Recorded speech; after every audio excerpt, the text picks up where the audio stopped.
뉴욕 타임즈는 현재 벌어지고 있는 전쟁에 대해서 우크라이나와 그리고 또한 러시아의 지금까지 끌고 있는 이 전쟁에 사상자가 50만 명이 넘었다고 그렇게 발표를 했습니다. 참 끔찍한 그러한 일인 것이죠. 50만 명 이상이 죽든지 아니면 지금 부상으로 엄청스럽게 힘들어하고 있다 그럽니다. 중동의 이스라엘과 하마스와의 전쟁을 치르고 있는데 얼마 전에 보니까 가자 지역에서만 8만 명이 사상자가 나왔다고 그렇게 발표를 했습니다. 전쟁을 통해 많은 사람들이 죽기도 하지만 이 기반 시설들이 초토화되어 버린 거예요. 전쟁 후에 이것을 재건하기 위해서는 엄청스럽게 많은 돈이 다시 들게 되어 있습니다. 그래서 노르웨이의 한 통계학자의 조사에 의하면 지난 5,500년 동안 지구상에서 14,530회의 전쟁이 있었다. 크고 작은 전쟁이 있었다 그래요. 이것은 평균 1년에 2.6회, 거의 3번 정도의 전쟁이 어디선가는 벌어졌다고 하는 것입니다. 그리고 이러한 전쟁 준비로 연간 5,500억 달러, 한국 돈으로 따질 때는 600조, 한 700조 원 이상의 돈이 쓰이고 있다는 거예요. 지금 이 시간에도 날마다 3만 5천 명의 사람들이 음식이 없어서 굶어 죽고 있답니다. 만일 이 5,500달러를 전쟁하지 않고 나라를 부강시키는데 그리고 국제적으로 기하선상에 있는 사람들을 위해 도와준다면 세상은 정말 잘 사는 세상이 될 것이라 그랬어요. 또 지난번 어떤 학자가 발표했는 걸 읽어봤는데 거기 보니까 이런 말이 있어요. 오늘 전쟁을 하지 않고 그 비용으로 서로 나눠 쓰게 된다면 지구는 200억 명이 잘 먹고 잘 살 수 있대. 지금 현재 지구가 80억이잖아요. 근데 실제로 전쟁만 하지 않고 군비 경쟁하지 않고 이런 모든 것들을 그냥 평화롭게만 사용한다면 200억 명을 충분히 먹고 산대요. 그럼에도 불구하고 왜 이렇게 물고 찢고 싸우고 죽이는 거? 왜 그런 데 사용하는 것인가? 마귀가 하는 것이죠. 그래서 예수님께서는 마귀를 도적이라고 그랬어요. 도적이 오는 것은 도적질하고 죽이고 멸망시키는 것뿐이요 인자가 온 것은 양으로 생명을 얻고 풍성히 얻게 하려 하심이라. 그래서 마귀가 있는 이상 이 세상은 파괴적인 역사가 끊임없이 일어나게 되어 있는 것입니다. 오늘 본문에 보면 아브라함 시대 때에 매우 큰 전쟁이 일어난 것을 알 수 있습니다. 바벨론이 생기기 이전에 그 지역 쪽에 이라크와 이란 그쪽에 엘람이라는 그런 나라가 있었습니다. 이 엘람 왕 그둘라오멜은 아주 큰 왕이라 그랬습니다. 그게 굉장히 큰 나라였던가 봐요. 그는 가나안 땅까지 그의 통치에 두었습니다. 가나안 안에는 소돔과 그리고 고모라 왕도 있었고 그들은 매년 그둘라오멜 왕에게 조공을 바쳤습니다. 무려 12년 동안. 근데 13년이 되면서 이 소돔과 고모라를 비롯해서 주변에 있는 가나안 왕들이 이 그둘라오멜을 배반하기로 결정했습니다. 그들이 생각할 때 우리가 힘을 합한다면 그둘라오멜 정도는 얼마든지 이길 수 있다 이렇게 생각했습니다. 이것을 알게 된 이 그둘라오멜은 자기 주위에 있는 세 나라와 연합해서 가나안 땅을 침공했습니다.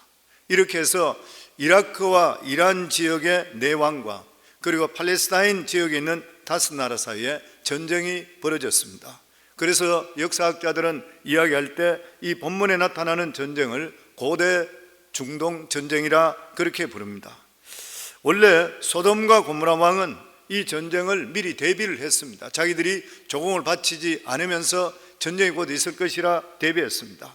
특별히 자기가 살고 있는 주에는 석유가 많이 나기 때문에 역청구덩이가 많았습니다.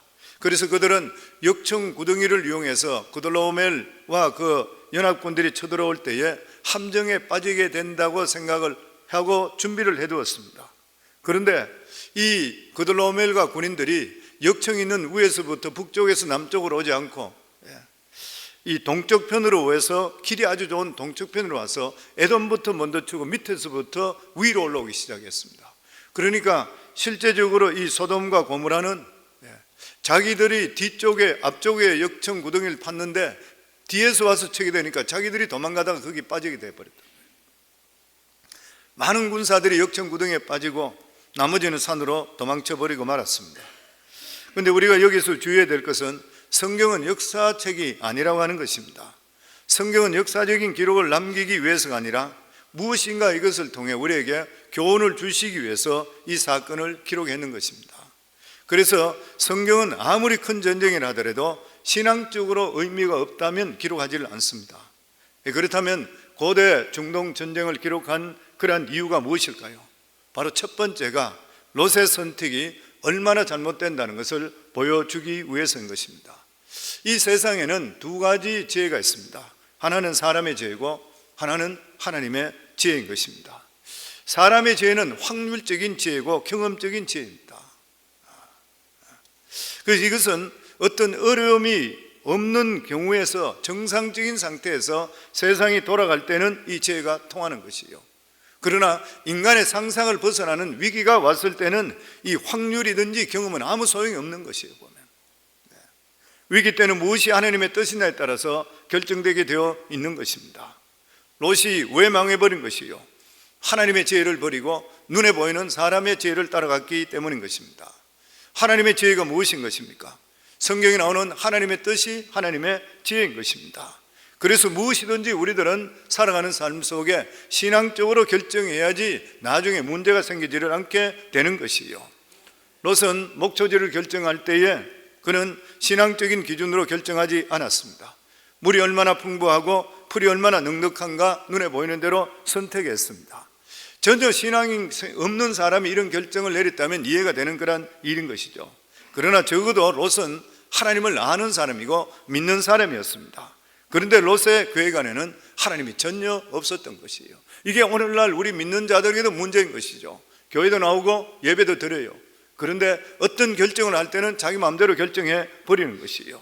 그러니까 하나님은 이 전쟁을 통해 믿는 사람이 믿지 안 믿는 사람과 똑같은 결정을 내리는 것이 얼마나 어리석다는 것을 말씀해 주고 있는 것뿐만 아니라 생각지도 못한 그러한 변수가 생길 때는 망할 수 있다는 것을 보여주시는 것입니다. 그래서 우리 그리스도인들은 믿지 않는 사람과 같은 그러한 결정을 해서는 안 되는 것이에요. 눈에 보이는 것을 따라가면 안 되는 것이에요. 나의 계획 속에 하나님이 반드시 포함되어 있어야 됩니다. 만약 포함되지 않게 된다면 변수가 터지게 되면 망하게 돼요. 성도, 이 지구 만물, 이 세상 우주 만물은 하나님께서 다 만드시고 통치하시는 거예요. 우리가 잘 알고 있듯이 그런 이야기 있잖아요. 보면 영국의 과학과 수학과 철학의 대간 아이삭 뉴턴은 태양계의 모형을 만들었습니다. 커다란 금색 공으로 태양풍을 만들고 주변에 수성, 금성, 지구, 화성, 목성, 토성, 청왕성, 해왕성,冥왕성 이렇게 쭉 태양계를 만들었어요. 아주 멋지게 크게 만들어 놨다 그러죠. 아주 장관이었습니다. 상당한 돈을 들이고 그리고 설계를 해서 기술자들과 함께 태양계를 만들었습니다.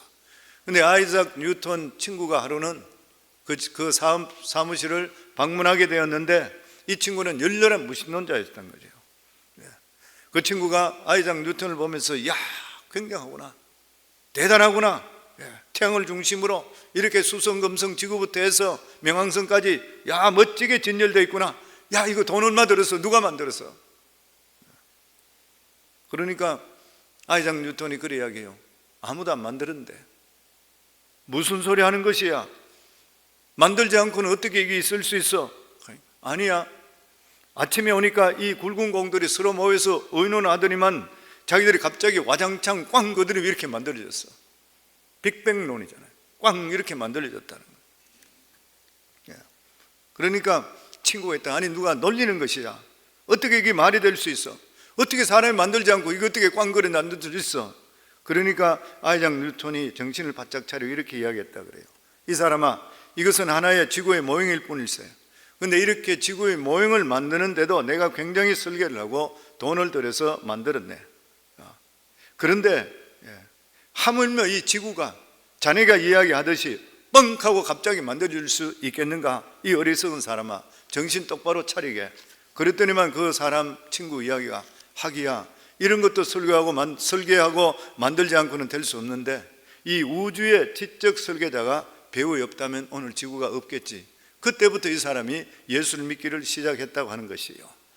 이 세상과 우주의 모든 것을 만드시고 경영하시는 분은 하나님이십니다.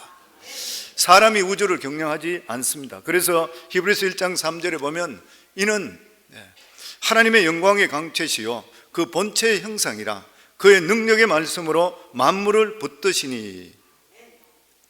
예수님은 하나님의 영광의 광채시요 본체의 형상과 동시에 그의 능력의 말씀으로 우주를 붙들고 운전하고 계시는 것이요. 만드신 분도 하나님이시요 운행하시는 분도 하나님이시요 그게 인류의 역사와 시작의 끝도 하나님의 권한에 들어있는 것이요. 계시록 1장 8절에 보면 주 하나님이 이르시되 나는 알파와 오메가라 이제도 있었고 전에도 있었고 장차 올 자요 전능한 자라 하시더라. 그러므로 시간의 시작과 시작의 끝도 하나님의 손에 다 달렸어. 우리 인생의 시작과 끝도 하나님 손에 달려있는 것이요. 그래서 이러한 하나님을 대적하고 하나님을 제껴놔버리고 자기 일을 자기가 생각하고 자기가 시작하고 자기가 결정하고 자기가 이끌어 나가는 것은 교만한 자이시고 하나님을 무시하는 자인 것이요. 하나님께서는 이러한 교만을 절대로 버려두지를 않는 것입니다. 이것은 바벨탑 사건을 통해서 우리에게 너무나도 선명하게 말씀해 줬어요. 인간들이 아무리 기력을 모으고 지혜를 모으고 다 해서 했다 하더라도 하나님께서 허락하시지 않으시면 결국 다 흩어져 버리는 것이요. 다 흩어져 버리는 것입니다. 결과적으로 하나님께서 우리 인생에 주관하시고 그리고 모든 역사의 마지막은 하나님께 찍으시는 거예요. 우리 개인의 삶도 마찬가지인 것입니다. 사람들은 그렇게 이야기합니다. 하나님을 정말 만나기 전까지는 내 개인적인 삶 속에 하나님 무슨 관심을 가지고 있을 것인가? 하나님이 나에 대해 그렇게 사랑한다고 무슨 관심을 가지고 있는가? 수많은 사람 가운데 나를 어떻게 하나님이 안단 말인가? 근데 절대 그렇지 않습니다. 하나님은 한 사람 한 사람들에게 말할 수 없는 관심을 다 가지고 계시는 것이에요. 시편 139편 16절에 보면 내 형질이 이루어지기 전에 주의 눈이 보셨으며 나를 위하여 정한 날이 하나도 되기 전에 주의 책에 다 기록되었나이다. 내가 어머니 뱃속에서 아직 형질이 이루어지기 전에 하나님께서 이미 나를 보셨대요. 내가 이 세상에 태어나기 전에 이미 하나님은 나에 대한 계획을 하나님 책에 기록해 놓으셨대요. 그러므로 하나님은 우리 한 사람 한 사람에 대해서 무한한 관심을 가지고 계시는 것이에요. 예수님께서도 말씀하시기를 우리의 머리털까지 다 숫자까지 다 헤아리시는 하나님이라고 그랬어요. 예레미야 선지자는 예레미야서 1장 5절에 보면 하나님께서 예레미야를 보시고 내가 너를 복중에 짓기 전에 미리 알았고 내가 태에서 나오기 전에 내가 구별하였고 너를 열방의 선지자로 세웠느니라. 아멘. 그렇기 때문에 우리 자신에 대해서 하나님께서는 아신 바 되었고 복중에서 우리가 태어나기 전에 이미 알려졌으며 우리가 태어나서 울음소리를 내기 전부터 하나님께서 일생을 하나님의 책에 다 기록되어 있다고 하는 것이에요. 그러니까 우리 삶에는 항상 저희 삶은 하나님의 뜻 가운데 우리가 이 세상에 모든 분이 태어났기 때문에 저희들이 살아가는 삶이 진짜 형통하고 복된 삶을 사는 것은 하나님께 주시는 그런 말씀대로 사셔야 되는 거예요. 그럼 우리 삶은 복되게 되어 있는 것입니다. 하나님께 다 닦아놓은 그런 길을 그냥 가면 되는 일인데 내 생각대로 가다 보면 문제가 생기게 되는 것이요. 그래서 하나님께 지으시기 때문에 우리 인생의 결론은 절대로 하나님께서 결론을 내리십니다. 아무리 하나님을 반역하고 끝까지 자기 생각대로 하나님이 없다 한다 하더라도 결론은 이미 하나님께서 내려놓으신 것이요. 그것이 무엇이요? 믿는 자는 영생이 있고 믿지 않는 자는 형벌에 처한다는 결론이 내려져 있는 것이요. 요한복음 3장 18절에 보면 그를 믿는 자는 심판을 받지 아니할 것이요 믿지 아니하는 자는 하나님의 독생자 이름을 믿지 아니하므로 벌써 심판을 받은 것이라. 36절에 아들을 믿는 자에게는 영생이 있고 아들에게 순종하지 아니하는 자는 영생을 보지 못하고 도리어 하나님의 진노가 그 위에 머물러 있느니라. 히브리서 9장 27절에는 한 번 죽는 것은 사람에게 정한 것이요 그 후에는 심판이 있으리니. 믿는 자들은 주와 함께 영생으로 들어가고 하나님을 반역한 자, 하나님을 믿지 않는 자는 불과 영광에 타는 불에 떨어진다는 것이에요. 이것은 하나님께 이미 결론을 내려놨습니다. 이 결론은 누구도 변경할 수가 없는 것이에요. 그래서 우리 살아가는 삶에도 개인적인 삶에도 내가 무엇인가 결정한다 생각하지를 말아야 되는 것이에요. 태어날 때도 마음대로 태어나지 못하고 죽는 날도 모르는 그러한 주제잖아요. 우리가 아무것도 아닌 주제잖아요. 그런데 어떻게 해서 우리 인생을 내 마음대로 살겠다 그러는 거예요. 사람이 마음에 자기 길을 계획할지라도 그 걸음을 옮기시는 분은 여호와 하나님이라는 것을 알아야 되는 것이에요. 성경에 이런 말씀이 수도 없이 많이 있습니다. 잠언 16장 1절에 보면 마음의 경영은 사람에게 있어도 말의 응답은 여호와께로 나느니라.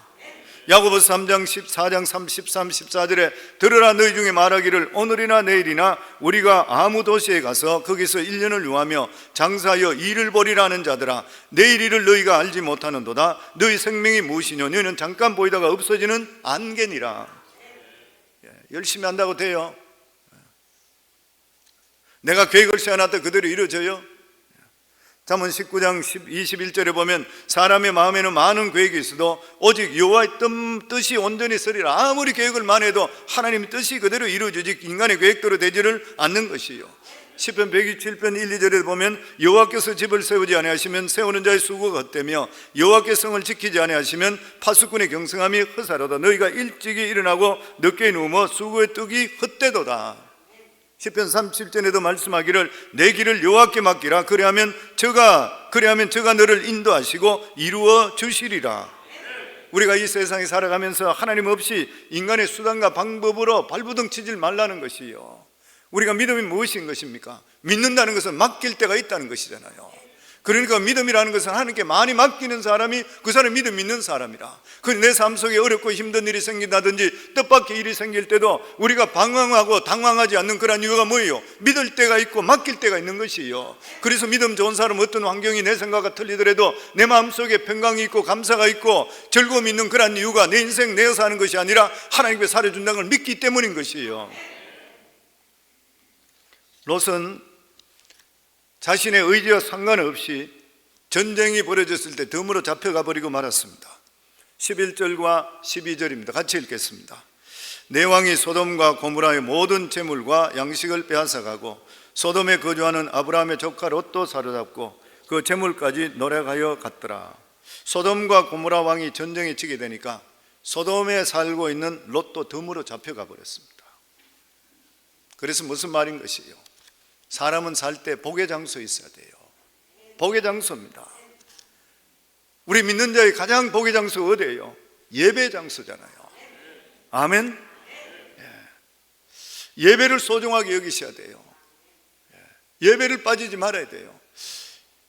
늘 저희가 세교우들과 상담하고 이럴 때 믿음이 없는 분들이 오시고 믿음이 연약한 분들 오고 할 때는 제가 항상 그렇게 이야기해요. 52주 1년 동안 주일날 한 번도 빠지지 말고 자리를 한번 지켜보세요. 어떨 때는 저하고 손가락 걸고 도장까지 찍고 그렇게 해요. 한번 해보세요. 1년 후에 어떻게 되는가?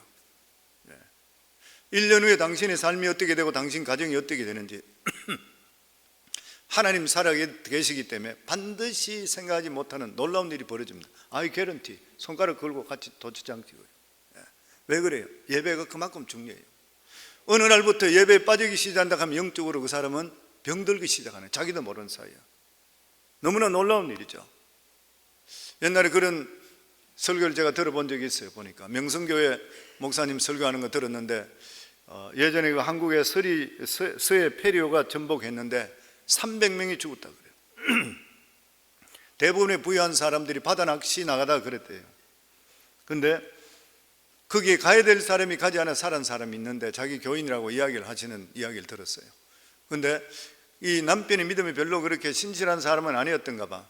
어쨌든 자기 친구들하고 약속해서 바다 낚시하기로 가기로 했는데 모든 짐을 다 사가 나가는데 그날이 이 남편이 침례받는 날이래요.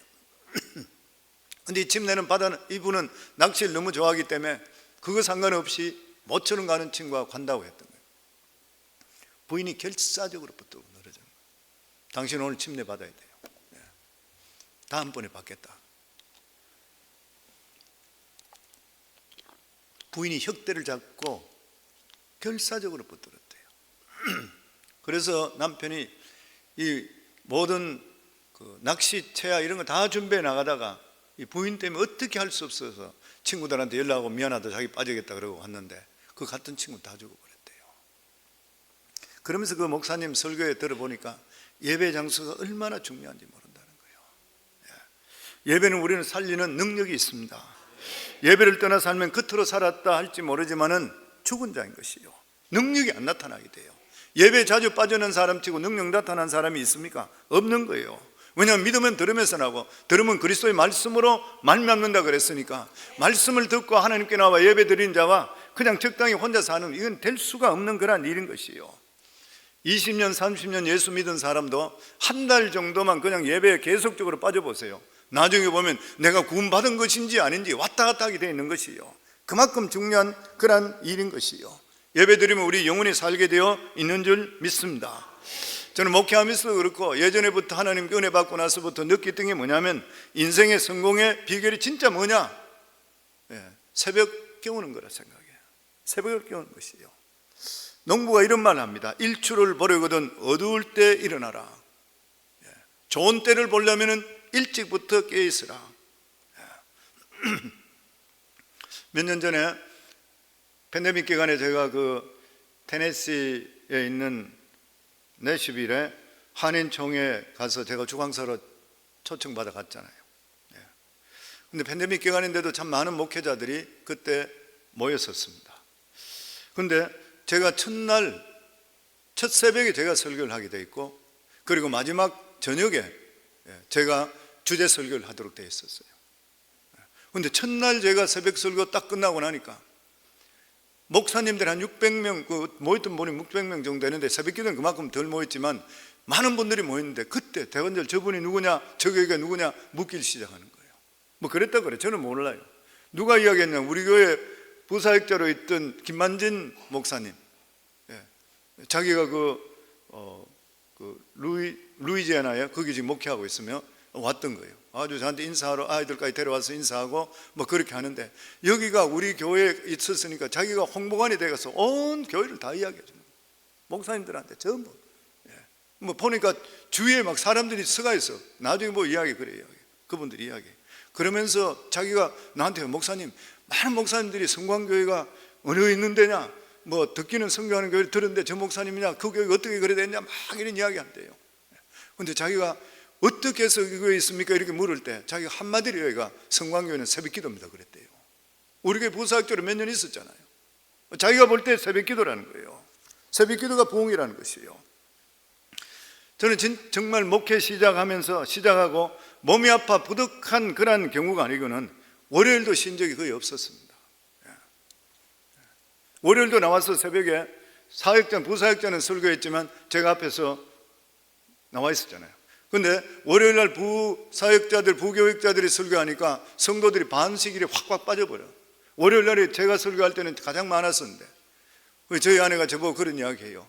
당신이 나가서 새벽에 월요일날 집에서 쉬는 것도 아니고 나가서 앉아있는데 담임 목회자가 가서 성경이라도 그냥 읽으래. 성도들이 이렇게 반 빠지면 너무 가슴 아프다 그래. 그러니까 제가 쉬지도 못하고 월요일 또 설교하기 시작했어요. 지금까지 하나님 20여 년 동안 수많은 일들이 있었지만 저희들이 어디서 힘을 얻냐면 새벽 기도하고 금식하고 하나님께 나감을 통해 하나님께서 이 모든 일이 끝나고 해결하는 그런 모습들을 눈 속에 보여주고 꿈으로도 보여주고 실제로 문제 속에 이루어진 걸 봤기 때문인 것이잖아요. 그런데다가 새벽 기도 그때 교인들에게 새벽 설교하지 않겠다 했을 때 하나님께서 새벽에 나오는 졸고 있는 성도들이 아론과 훌이라, 그러니까 새벽에 나오는 성도들이 얼마나 귀한지 모르는 거예요. 성도님들 이렇게 나와, 성도님 지금 오늘 나와 있는 분들이 우리 교회의 아론과 훌이라는 거예요. 별로 감을 잘 못 느끼는 거예요. 아론과 훌이 얼마나 귀해요. 모세답게 만들고 옆에서 보조했던 사람이 아론과 훌이잖아요. 아멘. 우리 한번 설교 중이지만 앞뒤를 돌아보면 당신은 성광교회 아론과 훌입니다. 한번 인사해 보세요.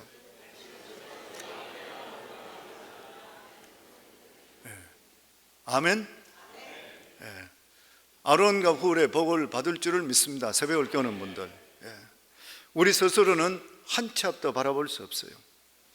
그렇지만 하나님께서 함께 하시게 되면 불가능은 우리 삶 속에 없는 일인 것이에요. 복음이 있는 장소, 말씀이 있는 장소가 복의 장소인 줄 믿습니다. 우리가 잘 알고 있는 이야기지만 다시 한 번 더 우리가 알면 좋아요. 인류 역사상 전성기를 누렸던 나라와 민족들을 보면은 철저하게 하나님 중심으로 있을 때 놀라운 축복을 받았습니다. 독일의 마르틴 루터가 종교개혁을 일으킨 후에 독일 문학의 중심이 성경이 되었습니다. 독일 음악이 찬송이 되었잖아요. 음악하는 사람 다 알고 있잖아요. 보면 독일의 법과 철학이 하나님을 탐구하는 학문이 되어버렸어요. 독일의 문화와 철학이 온 유럽 세계를 지배하게 되었습니다. 그럴 때 독일은 엄청나게 번창하고 세계적으로 영향을 끼치는 그러한 나라가 되었어요. 지금도 신학 그러면 독일 신학이 최고로 따져요. 근데 그 후에 하나님을 저버리고 독일 민족을 우상화시키고 하나님 중심에서 내어 쫓아버리고, 그 다음에 전쟁이 1, 2차 전쟁이 남을 통해서 파멸되고 초토화되고, 다시 지금 일어났지만 초토화되고, 얼마나 아픔이 있는지 몰라요. 작은 산악당에 불과했던 스위스 역시 칼빈에 의해서 개신교가 뿌리를 내린 후에 세계에서 GNP가 가장 높은 나라 중에 하나가 되었고 세계가 부러워하는 그런 나라가 되어버리고 말았습니다. 하나님이 스위스의 중심에 서게 되니까 그렇게 자원이 없고 산악밖에 없는 빈약한 나라가 세계에서 잘 사는 그런 나라가 되었던 것이요. 우리가 알고 있는 덴마크도 마찬가지잖아요.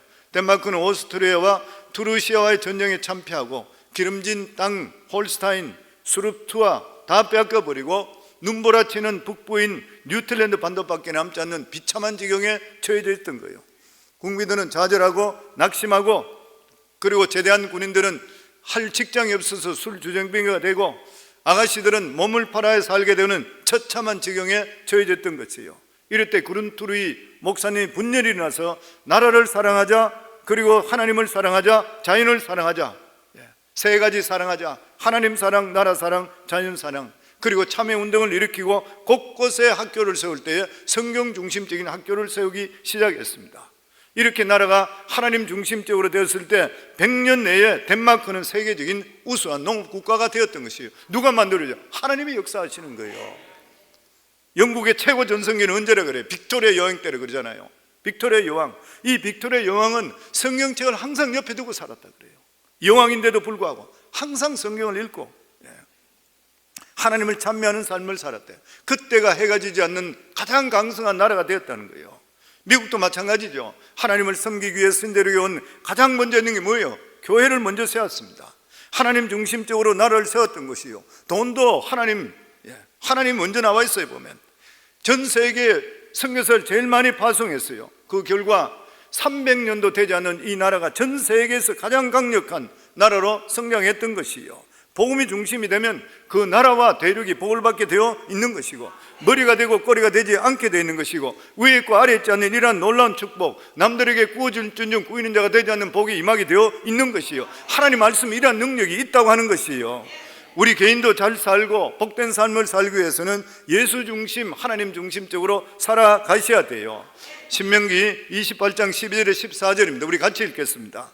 여호와께서 너를 위하여 하늘의 아름다운 보고를 여시사 내 땅을 때를 따라 비를 내리시고 내 손으로 하는 모든 일에 복을 주시리니 내가 많은 민족에게 꾸어줄지라도 너는 꾸지 아니할 것이요 여호와께서 너를 머리가 되고 꼬리가 되지 않게 하시며 위에만 있고 아래에 있지 않게 하시리니 오직 너는 내가 오늘 내게 명령하는 내 하나님 여호와의 명령을 듣고 지켜 행하며 내가 오늘 너에게 명령하는 그 말씀을 떠나 좌로나 우로나 치우치지 아니하고 다른 신을 따라 섬기지 않으면 이와 같으리라 말씀하신 것이요. 사랑하는 성도님들, 하나님 말씀은 아무리 세상이 변해도 1.1획 변함없이 이루어질 줄을 믿습니다. 하나님 중심적으로 사는 삶, 예수 그리스도 중심적으로 살아가는 그러한 삶, 개인이나 그리고 또한 민족이나 국가나 영혼이 잘된 같이 범사에 잘되는 이러한 법칙이 이루어지게 되어 있는 것이요. 2024년도 사랑하는 모든 성도들, 이러한 생명의 놀라운 법칙이 충만히 임하기를 주의 이름으로 축원합니다. 아멘. 그리고 마지막으로 아브라함이 받는 복이 있습니다. 우리 19절에서 20절 저희들 같이 읽겠습니다. 그가 아브라함에게 축복하여 이르되 천지의 주제시여 지극히 높으신 하나님이여 아브라함에게 복을 주옵소서. 너희 대적을 내 손에 붙이신 지극히 높으신 하나님을 찬송할지로다 하며 아브라함이 그 얻은 것의 10분의 1을 멜기세덱에게 주었더라. 조카 롯이 포로로 잡혀갔던 소식을 들은 아브라함은 집에서 키운 318명을 거느리고 다메섹까지 쫓아가서 밤에 기습해서 군대를 파하고 모든 포로와 재물을 찾아오게 되었습니다. 이 작전을 통해서 아브라함은 거부가 되었던 것이 엄청난 노획을 해서 오게 됐죠. 그리고 그 당시에는 전쟁으로 가졌던 모든 노획물은 전부 자기 것이 되는 것이에요. 이긴 자예요. 재물도 사람도 아브라함이 마음대로 처분할 수 있게 되는 것이에요. 그런데 아브라함은 아무것도 가지지 않았습니다. 이것은 우리에게 큰 교훈을 주시는 것이에요. 우리 21절부터 24절입니다. 같이 읽겠습니다. 소돔 왕이 아브라함에게 이르되 사람은 내가 보내고 물품은 내가 가지라. 아브라함이 소돔 왕에게 이르되 천지주제시여 지극히 높으신 하나님 여호와께서 내가 손을 들어 맹세하노니 내 말이 내가 아브라함으로 치부하게 하였다 할까요? 내게 속한 것은 실 한 호랑이나 덜 매끈 한 가닥도 내가 가지지 아니하리라. 오직 젊은이들이 먹을 것과 나 동행한 아넬과 에스골과 마물의 분깃을 제할지니 그들이 그 분깃을 가질 것이니라. 멜기세덱은 아브라함에게 축복을 했지만 아브라함에게 영광을 돌리지는 않았습니다. 왜냐하면 아브라함을 성립케 하신 분이 하나님이란 걸 선포하는 것이요. 20절에 보면 너희 대적을 내 손에 붙이신 지극히 높으신 하나님을 찬송할지어다. 우리 인생의 모든 승리는 하나님을 갖다 줘요. 아멘. 모든 복은 하나님으로부터 오는 것이요. 무슨 일이 있더라도 모든 영광 하나님께 돌리기를 주의 이름으로 축원합니다. 아브라함은 멜기세덱의 이 축복의 설교를 들으면서 두 가지를 깨닫게 돼요. 첫 번째가 뭐냐면 그 승리를 허락하신 분이 하나님이라는 또다시 깨닫게 되는 거예요. 318명으로 어떻게 수만 명의 대군을 무찔 수가 있습니까? 이 어떻게 네 나라가 합치는 연합군을 어떻게 318명이 그거를 무찔고 거기서 다 뽑아올 수가 있는, 이 기적적인 이야기 있을 수가 없는 것이에요. 멜기세덱의 이야기를 들으면 깨닫게 되는 것입니다. 그리고 두 번째 깨닫게 된 것이 뭐냐면은 승리를 주신 하나님께 영광을 돌리기 위해서 11조를 바쳐야 됐다고 하는 것이에요. 그래서 전리품에 11조를 멜기세덱에게 바쳤습니다. 10의 1조는 이 전쟁에 대한 하나님의 주권을 선포하는 것이에요. 그렇다면 11조가 무엇입니까? 수입의 일부가 아니라는 것이에요. 수입을 있게 하신 하나님께 주권을 인정하는 것이 11조입니다. 내가 도저히 극복할 수 없는 어려움을 하나님께서 이기게 했으니까 이것을 어떻게 보답할까? 아브라함은 11조를 하나님께 드렸던 것이에요. 11조는 다른 말로 이야기한다면 물질로부터 자유함을 표시하는 것이에요. 그래서 11조를 내는 사람에게는 두 가지 특징이 있습니다. 하나는 믿음입니다. 믿음이 없는 사람은 절대로 11조 하지를 못하는 것입니다. 무슨 변명을 한다 하더라도 하나님보다 물질이 먼저인 그런 사람인 것이에요. 드리면 되는데 신학적으로 이렇고 저렇고 물질에 다 매여있는 그런 사람이에요. 그리고 물질에 대한 자유함입니다. 그 사람에게 돈이 절대적인 영향을 미치지 않는다는 걸 선포하는 것이에요. 11조를 드리기 시작하면서 물질로부터 자유하게 되고 그리고 거기에 대한 합당한 축복이 되어 있는 것이에요. 그러니까 아브라함의 11조는 자기 포기를 선언하는 것이고 물질의 종이 되지 않겠다는 걸 선포하는 것이에요. 우리 성도님들은 80% 이상, 아니 80% 더 넘게 11조 하는 거예요. 안 하는 분들이 거의 없을 것 같아요. 따로 설교할 건 없어요. 그럼에도 불구하고 저희들은 시험이 들게 되면은, 믿음적으로 시험이 들게 되면 물질에 대한 물질 드리는 것이 내가 제일 먼저 시험이 듭니다. 잘하는 말씀이지만 다시 한번 저희들 말라기 3장 8절에 12절입니다. 같이 읽겠습니다. 사람이 어찌 하나님의 것을 도둑질하겠느냐? 그러나 너희는 나의 것을 도둑질하고 말하기를 우리가 어떻게 주의 것을 도둑질하나이까 하는도다. 이는 곧 11조와 봉헌물이라. 너희 곧 온 나라가 나의 것을 도둑질하였으므로 너희가 저주를 받았느니라. 만군의 여호와가 이르노라. 너희의 온전한 11조를 창고에 들여 나의 집에 양식이 있게 하고 그것으로 나를 시험하여 내가 하늘문을 열고 너희에게 복을 쌓을 것이 없도록 붙지 아니하나 보라. 만군의 여호와가 이르노라. 내가 너희를 위하여 메뚜기를 금하여 너희 토지 소산을 먹어 없애지 못하게 하며 너희 밭에 포도나무 열매가 기한 전에 떨어지지 않게 하리니 너희 땅이 아름다워짐으로 모든 이방인들이 너희를 복되다 하리라. 만군의 여호와의 말이니라. 성도 여러분, 헌금은 소중한 것입니다. 사도 바울은 빌립보서에 보면 헌금은 하나님 앞에 드리는 향내나는 재물이라 그랬습니다. 근데 오늘날 잘못된 목회자 중에서 헌금에 대해서 설교하면 성도들이 시험들까해서 언급하지 않고 넘어가는 경우가 있다요. 혹은 10의 1조는 구약에는 있었지 신약에는 예수님께 말씀하지 않았다고 엉뚱한 말, 어떤 목회자가 내 앞에 직접적으로 옛날에 제가 평신도로 있을 때에 들은 말이 있어요. 앞에서 그런 이야기 하는 사람도 있었어요. 성경 마태복음 23장 23절에 예수님 하신 말씀이잖아요. 우리 같이 읽도록 하겠습니다. 화 있을 찢어 외식하는 서기관들과 바리새인들이여, 너희가 박하와 회양과 근처에 11조를 드리되 율법에 더 중한 바 의와 인과 신은 버렸도다. 그러나 이것도 행하고 저것도 버리지 말아야 할 것이니라.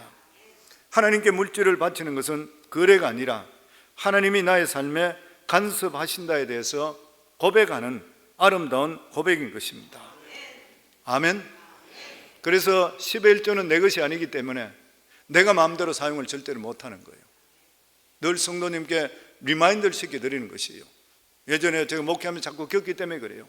어떤 분은 10의 1조를 교회에다가 내질 않고 선교지를 보내든지 아니면 자기가 좋아하는 교회에 보낸다든지 아니면 구제사업에 사용하는 것이에요. 그러면 그 돈 보내는 사람의 주인이 누구십니까? 하나님입니까? 자기인 것입니까? 내 돈 내 마음대로 한다 하게 되면 자기 돈이 되는 거예요. 그래서 죄를 짓게 되는 것이죠. 그리고 아브라함은 내 것이 아닌 것은 절대로 탐내지 않았다고 합니다. 22절에 23절 마지막으로 같이 읽겠습니다.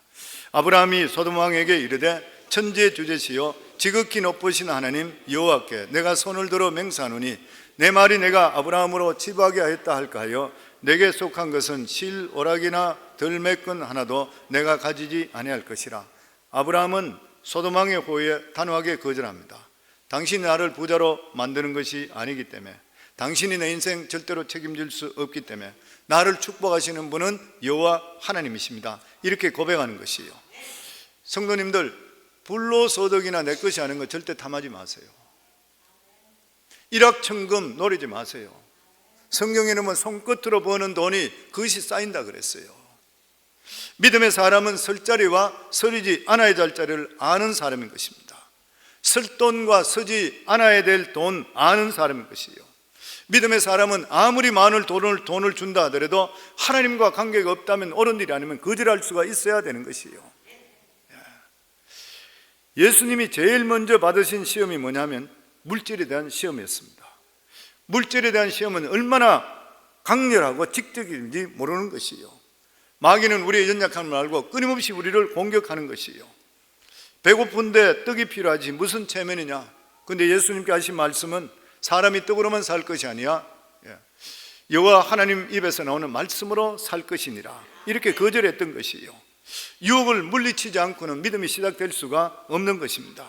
저는 우리 성도님 모두 다가 이러한 아브라함과 같은 이러한 신앙을 가질 수 있기를 주 이름으로 축원합니다. 오늘 성경에 보면 롯이 환난 당했던 그러한 자의 특징이 나오는데, 첫 번째가 뭐냐면 잘못된 선택이죠. 눈으로 보는 것으로 믿음으로 선택하지 않았습니다. 두 번째는 잘못된 자리에 가 있었던 사람이에요. 축복된 사람의 특징이 무엇인 것입니까? 승리를 주시는 것은 인간이 아니라 하나님이신 것이에요. 내 것이 아닌 것은 탐내지 않고 하나님 것은 하나님께 드리는 사람이 축복의 사람인 것입니다. 올해를 시작하면서 오늘 이 말씀의 마음으로 확실하게 정립하시고 살아가실 때 하나님이 주시는 놀라운 은혜와 축복으로 승리할 줄을 믿습니다.